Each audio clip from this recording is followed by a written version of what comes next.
हरेक दिनको बिहानले एक नयाँ आशा लिएर आएको हुन्छ। तपाईको आशा नै तपाईको भरोसा हो र तपाईको भरोसा नै तपाईको जिन्दगी हो। तपाईले जुन कुरामा आफ्नो विश्वास राख्नुहुन्छ तपाईको जिन्दगी त्यस्तै बन्छ।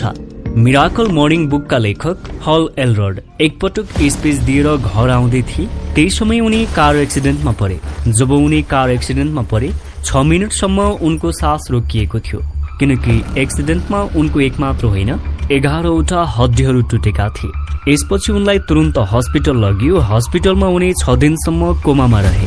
जब उनको होस आयो त्यसपछि डाक्टरले भने हल एल्रोडको दिमाग पर्मानेन्टली ड्यामेज भएको छ। उनी अब कहिले पनि हिँड्न र चल्न सक्दैनन्। डाक्टरको कुरा सुनेर उनलाई गाह्रो भयो। उनी निराश भए। जब मानिस राम्रैसँग हिँडिरहेको काम गरिरहेको थियो, एक्कासी त्यो व्यक्ति अब हिँड्न चल्न पनि सक्दैन भन्दा निराश हुनु स्वाभाविक थियो। त्यो कुरालाई जो कसैले पनि स्वीकार गर्न सक्दैन, तर उनले त्यो कुरालाई स्वीकार गरे। उनले आफूमा यस्तो परिवर्तन लिए कि यदि म हिँड्न सकिन भने पनि व्हीलचेयरमा हिँड्ने सबभन्दा खुसी व्यक्ति बन्नेछु। उनले आफूमा सकारात्मक सोच राखे।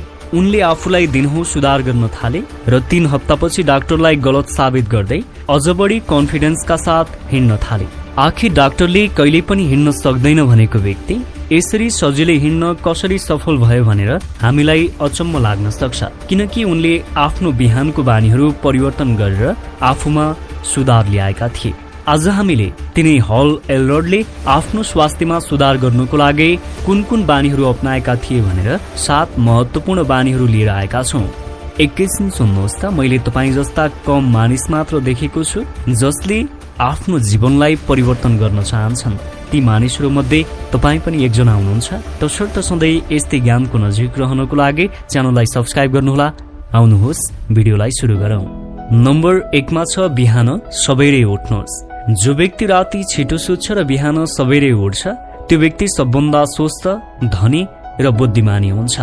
त्यसकारण तपाईँ पनि बिहान सबैरे उठ्ने कोसिस गर्नुहोस्।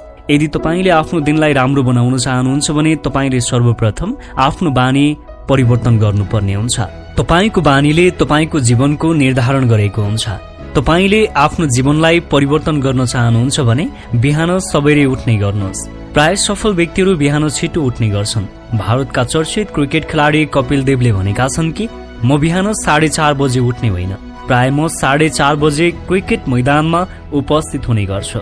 उनको यो भनाइ सुन्दा हामीलाई सामान्य लाग्न सक्छ, तर हामीले थोरै उनको भनाइलाई गहिरिएर बुझ्ने हो भने उनको भनाइमा निकै दम छ। उनी 4:30 बजे आफ्नो काममा हुन्छन् भने तपाईले विचार गर्नुहोस् उनी बिहान कति बजे उठ्छन् होला। उनले आफ्नो बिहानलाई राम्रो बनाएको कारणले उनले आफ्नो क्षेत्रमा सफलता हासिल गरेका हुन्। त्यस्तै बिहान सबैले उठेर आफूलाई सफल बनाएका अर्का व्यक्ति हुन् ड्वेन जोन्सन। उनी एक चर्चित एक्टर, प्रोड्युसर, बिजनेसम्यान र एक चर्चित रेसलर खेलाडी पनि हुन्। उनले आफ्नो फिटनेसमा हरेक दिन ख्याल राख्ने गर्छन्। उनी हरेक दिन बिहान 3:30 बजे उठ्ने गर्छन्।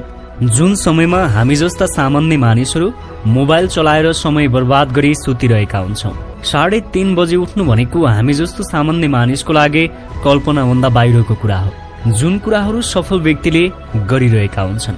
हरेक सफल व्यक्तिले आफ्नो दिनचर्यामा निकै ध्यान पुर्याएका हुन्छन्, जसको कारणले गर्दा उनीहरूले एकपछि अर्को सफलता हासिल गरिरहेका हुन्छन्। त्यसकारण यदि तपाईँ पनि सफल हुन चाहनुहुन्छ भने बिहान सबैरे उठ्ने गर्नुहोस्।